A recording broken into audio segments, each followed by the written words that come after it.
Instructional videos are typically about as much fun and entertaining as peeling an apple and watching it turn brown.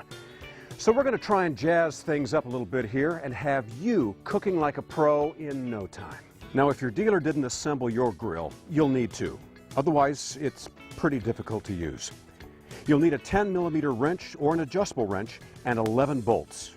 We actually furnish these for you. 2 of the bolts go into each leg, and the other 3 go into the chimney. The legs are numbered 1 through 4, and the pockets on the bottom of the grill have matching numbers. So if you can count to 4, I got a pretty good idea you can put this baby together. Okay, now stand the grill up, at which point you can put in the back bolts. Next, install the chimney.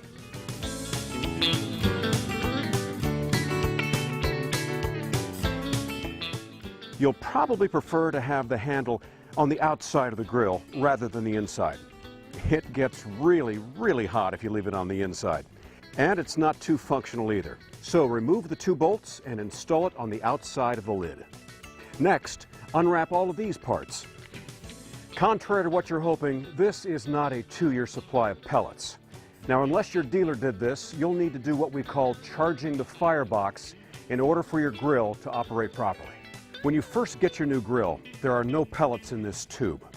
Without putting in expensive sensors and a lot of additional complicated programs and things like that, the computer doesn't know there are no pellets in the tube. So you need to charge this tube first. You can do this by pouring in the contents of this little Ziploc bag into the burn pot.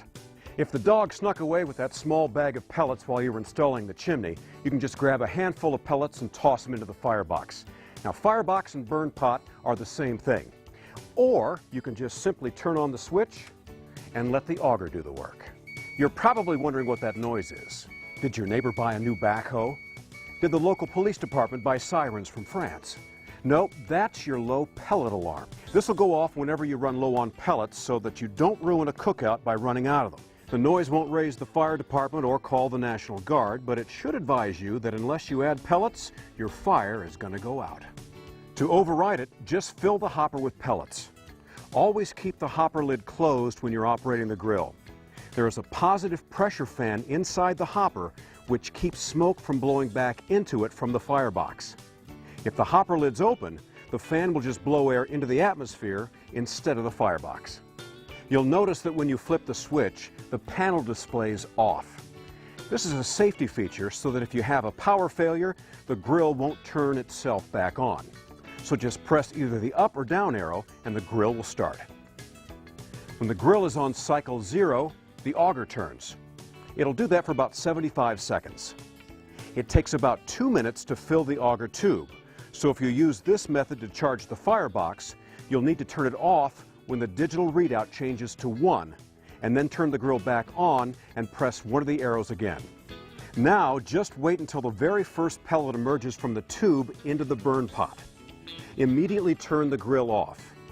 This is probably the better method of charging the firebox because it always ensures that you have an auger tube that is completely full of pellets. Insert the heat shield and side plates. Notice that there's a short leg and a long leg on the grease tray. It's critical to install this correctly. The short leg must hang on the angle iron on the left side of the cavity.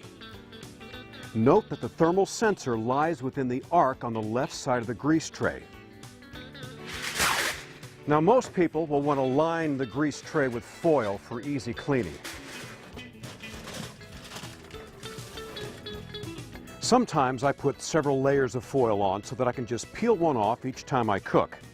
Be careful not to cover the thermal sensor with foil or your grill will not operate correctly. Okay, we're almost there. Next, we'll put the grate in. Install the side tray and snap it down to hold it in place. Finally, line the grease bucket with foil for easy cleaning and hang it on the spout. Now you're ready to use your grill.